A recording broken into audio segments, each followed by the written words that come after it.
Good afternoon. It's September 11, 2024. We're critiquing the news, and the first article from the Cairns Post is Katter call for North Tunnel. Now, if you don't know who Bob Katter is, you probably don't live in North Queensland, but Bob is our illustrious second generation member for Kennedy. He started his life with the Liberal Nationals and spun off into his own party some years ago. And now his son, the third generation of Katters, is a state member, and he has his own party, the Katter Australian Party. Bob and I go back about 30 odd years. He's a lovely old fellow. Unfortunately, he's not a details man.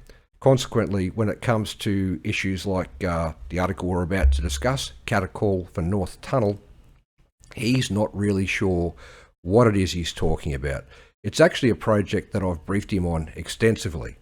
But the article discusses the issue of getting across the range between the aforementioned areas, Tablelands, Gulf and Cape, down to our regional city where our airport, seaport, major hospital and all the rest of it is.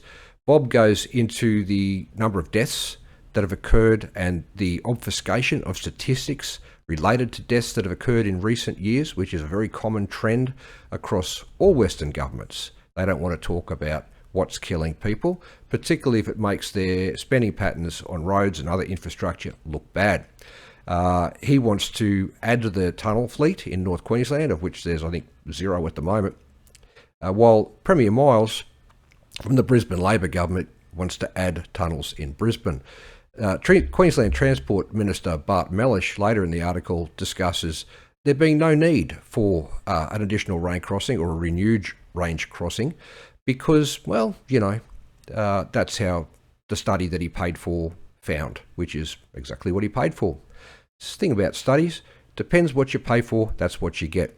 So the issue at hand is that the range crossings that we have, the two major ones being the Caranda Range and the Gillies, are old and crumbling. The Caranda Range is currently down to one lane in, I think, 3 places, and the Gillies is down to one lane in 2 places, and they've been like that for months since last December's Cyclone Jasper. So Bob, and I've briefed him on this project endlessly, has latched onto the idea of a tunnel. Now, without going into too much detail, the tunnel would need to be 17 kilometres long to gain the elevation necessary to fit in with the landscape and to not be too steep to be used by heavy vehicles. 3.8% is the maximum highway grade. So, you know, in this current era, with this current intolerance for misinformation, it's surprising that Bob isn't being cancelled as we speak for suggesting that a tunnel of 1 to 2 kilometres would get from one side of the range to the other. Because if, for those who know the local geography, Bob's talking about starting at Mount Sheridan, which is an old idea of mine that I briefed him on years ago, and that he wants that tunnel to emerge in 2 kilometres time. That would be just the western side of the first of the 4 ridges between Cairns and the Tablelands, and it would have to emerge at ground level at 500 metres elevation.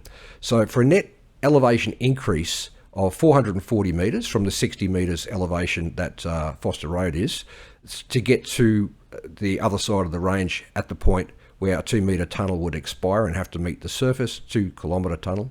That would be net elevation increase of 440 metres, so a gradient of about 22%, which is 5.8 times steeper than what's considered safe by Queensland Transport.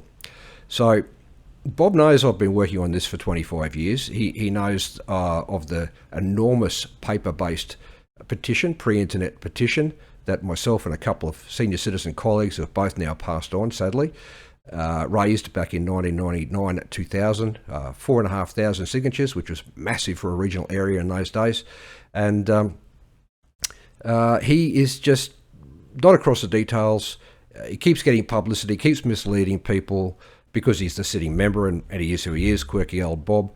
Now, I'm the One Nation candidate for Cook, which is one of the 2 electorates that's most affected by this range crossing issue. But nonetheless, I'm perfectly happy to help Bob at any time to get his head around what is actually required. Now, there is a way that tunnel can be built at no net cost to the taxpayer. But, okay, that's a whole other yarn. Too long for this video.